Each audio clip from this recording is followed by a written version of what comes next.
Hello, and welcome to today's lesson on the mass spring system for a simple harmonic oscillator. Now, this lesson forms part of the course of the AQA A Level Physics for periodic motion, which is found in paper 1 of the A Level Physics content but not found on the AS Physics module. Now, in today's lesson, we're going to investigate the properties of simple harmonic motion and look at different simple harmonic motion systems to see how we can derive values from that. So in today's lesson, if we're successful, we can use equations to find the properties of simple harmonic oscillators, explain the energy transfers which take place in simple harmonic motion, and then use the equations for simple harmonic motion in different systems. So it's going to form the following part of the specification. So we're going to look at the simple harmonic systems, part of the specification, which is found, like I said before, in the periodic motion section of the further mechanics part of the A-level physics course. So, in all simple harmonic motion systems, there is a conversion between the kinetic energy store and the potential energy store.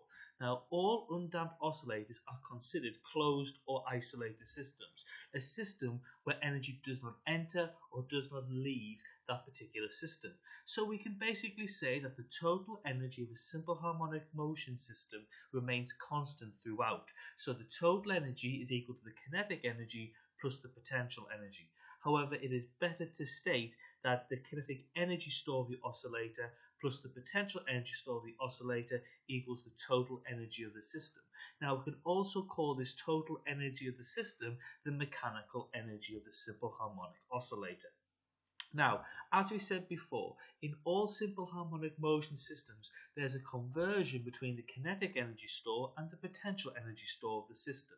So the potential energy store is the energy due to the position of the oscillator in the gravitational field, whilst the kinetic energy store is the energy due to the oscillator movement.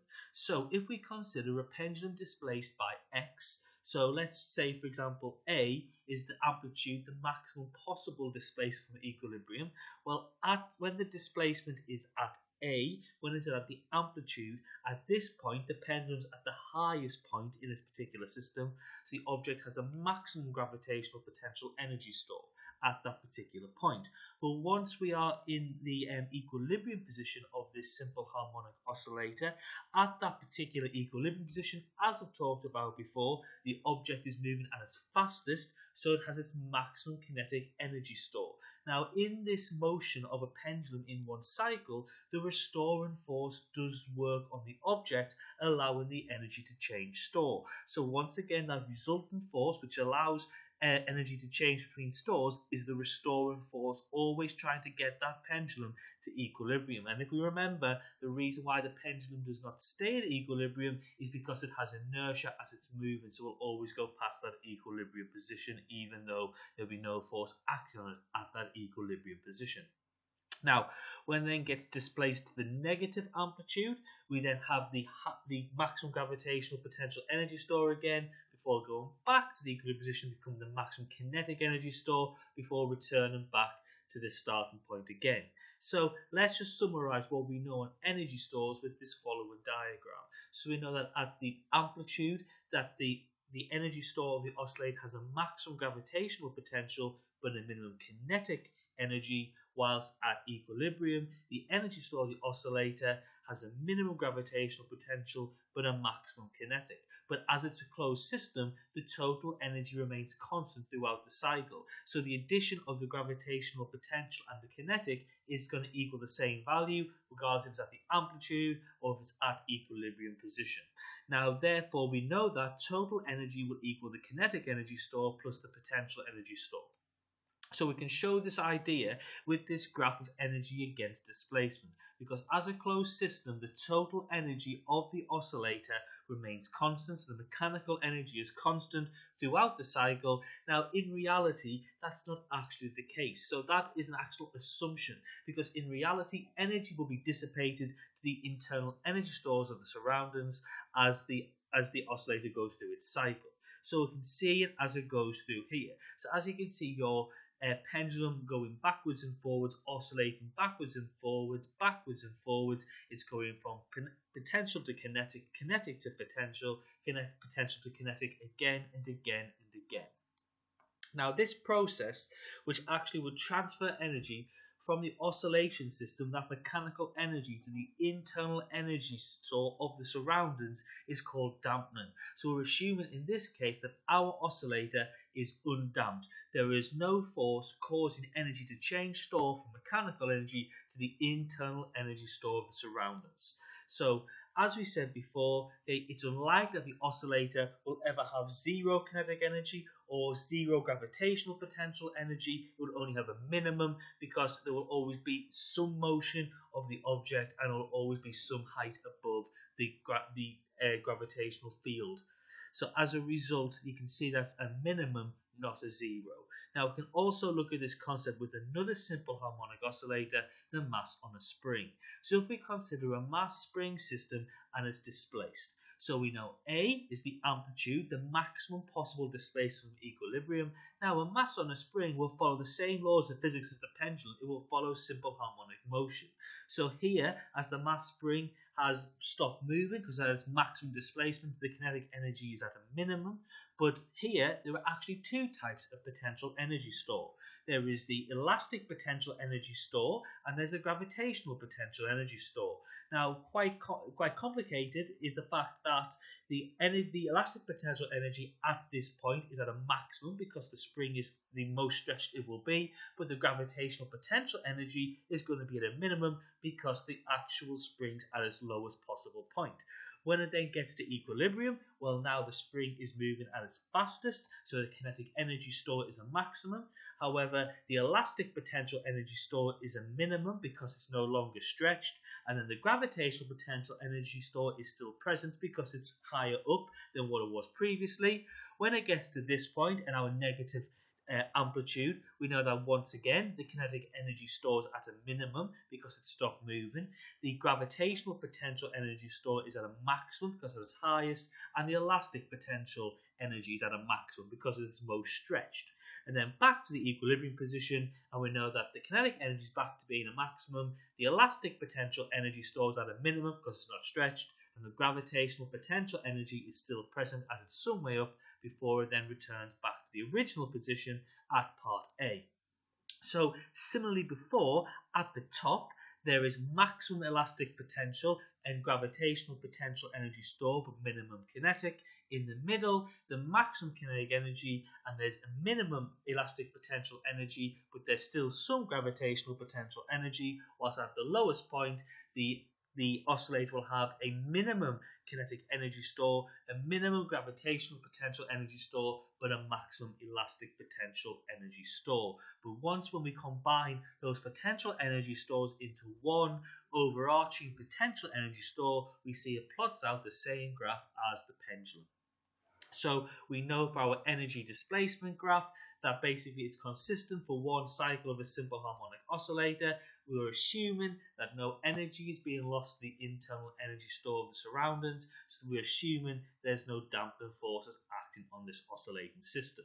Now we're going to try and apply our understanding of simple harmonic motion now to different systems. Now in this particular lesson, we're only going to consider one of them. So in today's lesson, we're going to look at a mass spring system, whilst we'll look at a simple pendulum in a future lesson. Now let's consider a spring of natural length L0, which extends by a length x when a mass is suspended from it. So let's consider the tensile force on the spring. Now we know this equation from GCSE physics and the mechanics topic from Hooke's law. So we know that tensile force is equal to Kx, where K is the spring constant. So let's write this as T equals minus Kx. We're just adding a direction in there with that negative sign. So what can we do? We can substitute this particular equation into Newton's laws of motion. Now Newton's second law of motion states that acceleration is equal to force over inertial mass. So we know that F, which we've just worked out before, is minus kx. So as a result, we can write the equation as A equals minus kx over m. Now this is very interesting because the spring constant is a constant. The inertial mass is a constant because we're not changing the mass in this particular point. So therefore, it shows us that acceleration is directly proportional to minus displacement, minus x. So this shows us that our oscillating mass spring system must be a simple harmonic motion oscillator, because simple harmonic motion will only occur when acceleration and the displacement are directly proportional to each other, but one of them is in the opposite direction, which is shown in this particular equation. So we know that A equals minus kx over m, but we also know from previous ideas of simple harmonic motion that A is equal to minus omega x. So minus omega squared x, sorry. So what we can then do is we can pop those two equations and combine them. So we can say that minus kx over m equals minus omega squared x. So at this point, the x's cancel through. And at that point, we can then get rid of the minuses because there's a minus on both sides. We can then make omega the subject. So we can say that omega is equal to the square root of k over m. But we know that this angular velocity is equal to 2 pi f. So let's pop that into the equation. So we can now say the square root of k over m equals 2 pi f. But we also know that f, or frequency, is 1 over time period, the time for one oscillation. So we now know that the square root of k over n is equal to 2 pi over time period.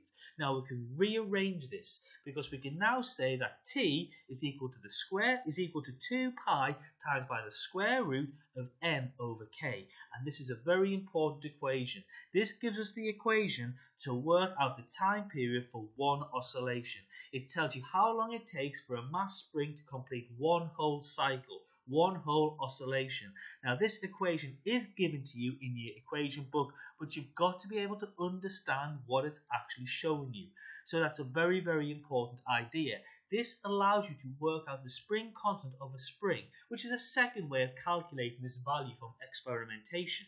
The first method was calculating the spring constant as shown from GCSE physics and the mechanics module of saying F equals minus kx and working out k. Now also, we know that the only factors in the time period equation are mass m and spring constant k. So this means that they're the only factors which affect the time period of an oscillating mass spring. There's no other factor found in the equation. This means no other factor can make a difference to the time period of one oscillation in this example of simple harmonic motion.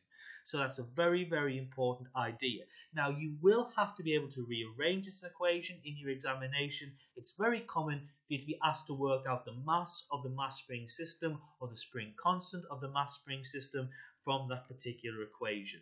Now you've got to be able to derive the spring constant from experimental results. Now we can use that mass spring system equation to work out the spring constant of the spring in the system. So to do this, you've got to change the mass placed upon the spring and measure the time period of one oscillation of the spring. So you can then plot these results on a graph where you put time period squared against the mass as such like that. Now for a mass spring system, we know that time period is equal to 2 pi times by the square root of m over k. But we can also write that as time period squared equals 4 pi squared times by m over k. So we've got rid of that square root in the equation. Now as this is a straight line of best fit, we can say that y equals mx plus c, where y is the time period or t squared, x is the mass, which therefore means that m, the gradient, is 4 pi squared over the spring constant. So when you plot this graph of time period squared against the mass, the gradient of the straight line of best fit is 4 pi squared over k. So therefore, the spring constant of a spring is going to be 4 pi squared over the gradient of your straight line. which you can plot in this particular graph. So if we actually plot a time period squared against amplitude, we'd get that flat line. Now, why would we get that? Well, it's because amplitude of oscillation does not affect the time period of the oscillation because it's not found in the time period equation. Because it's t equals 2 pi times by the square root of m over k. There's no quantity of a in there, so it wouldn't affect the result at all. So what we're going to look at is as follows. So we're going to look at the experiment you would need to experimentally calculate the spring constant of the spring in a simple harmonic mass spring system and how you would then compare it to the expected value. So what would you need in this particular investigation? You would need 8 0.1 kilogram masses, you need a spring, a stopwatch, some sellotape, a clamp, a boss and a clamp stand.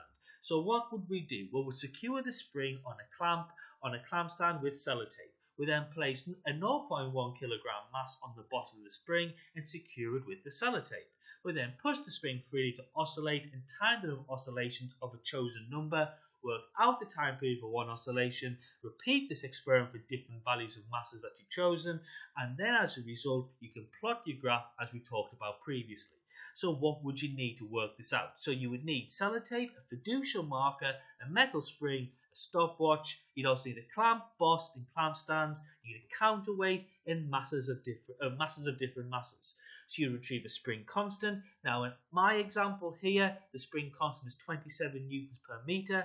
Now we're going to ensure that the springs have not passed the limit of proportionality and we ensure the spring is not deformed. Now just to clarify, if it's got a spring constant of 27 newtons per meter, this means the spring requires 27 newtons to extend the spring by 1 meter. But this value is only valid when the spring is elastic and at obeys Hooke's law. Now you will then retrieve a 0.100 kilogram mass hanger. You may wish to measure the mass of the balance if you want to prove this mass is correct. You will then set up a clamp and the clamp stand as such. You will then place the spring on the clamp stand and secure both ends with sellotape. So you take the spring to the clamp and you take the mass hanger to the spring. This prevents the system becoming loose, which is a consideration for a risk assessment. What you would then do is you ensure that the spring and the mass hanger are taped in place and the spring can oscillate in only one plane, the vertical plane. So that's a very, very important idea. Otherwise, it will not get you an appropriate result. So you then dislodge the spring to oscillate the spring, ensuring the spring is not oscillating with the horizontal component. It must only be oscillating in the vertical, which is a very important idea. So again, we're ensuring this by taping the spring down evenly on the clamp stand. So at low masses, it's difficult to obtain oscillations in one plane. This means that there will be two simple harmonic oscillations taking place on the spring, the horizontal and the vertical oscillations, but they're at right angles so they wouldn't affect each other. However, it's an important consideration. So as you can see in this particular clip.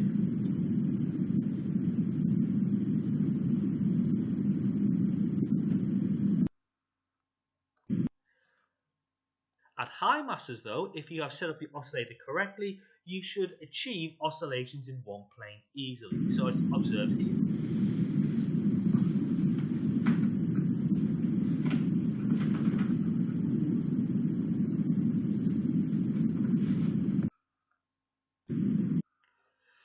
Now, you may wish to have a fiducial marker to measure the oscillations of the spring. You will need to stay parallel with the mass spring to avoid a parallax error. So you can use pins as a fiducial marker. So you'll attach the fiducial marker to a ruler set up parallel with blue tack, and the best place for a fiducial marker is where the mass is moving the fastest as it has the smoothest transit, so it's easiest to see its movement, which happens at the center of the oscillation as I've discussed previously. You would then retrieve a stopwatch and measure the time taken for the system oscillation. Now you may choose the number of oscillations you wish to measure in one overall observation, but you've got to have a logical rationale for this. You will then repeat it for masses for your choice, but it may require you placing the system over the table edge. You've again got to choose your own values of mass, but you've got to have a logical rationale for this. The best intervals will produce a different time period value for each measurement, and again you should choose your own range. Now again, if you must choose a range that's large enough to gain a spread of results but not have values too small, as these would gain a large percentage uncertainty, and not have values too large, as this could be a dangerous experiment otherwise. Again, you would wear safety glasses whilst carrying as practical to ensure the spring does not hit you in the eye if it becomes loose, which is another consideration for your risk assessment. Again, you would ensure there's a counterbalance on the clamp stand so it doesn't topple over with the resultant moment. Okay, so again, it's another consideration for your risk assessment. So you would repeat for masses of your choice, which you've got to think about it. How many repeats would you wish to take in this investigation? And you must have a logical rationale for this. So in theory, if everything is set up correctly in your investigation, you would observe something such as this, with your masked spring securely taped down, your counterweight ensured it doesn't topple over, your fiducial marker there to count your oscillations easily, and you standing directly parallel to it. So in theory, if it all works correctly, you should observe the following particular investigation. Now, with this particular system, you would measure the number of oscillations in a particular time period, and then you would work out the time period of one oscillation. You would then plot the time period squared of one oscillation against the mass of the system that you have. You vary the masses, you measure the time period for one oscillation, you plot your graph, and you work out your spring constant as appropriate. So, what have we learned in this particular lesson? Well, for a mass spring system, we know that T equals 2 pi times by the square root of m over k.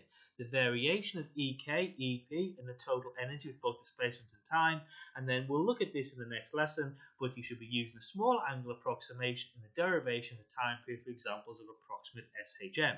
So if we have learned in today's lesson, we can use equations to find the properties of a simple harmonic oscillator, explain the energy transfers which take place in simple harmonic motion, use equations for simple harmonic motion in different systems. Thank you very much for listening to today's lesson, and I hope you have a lovely day. Thank you.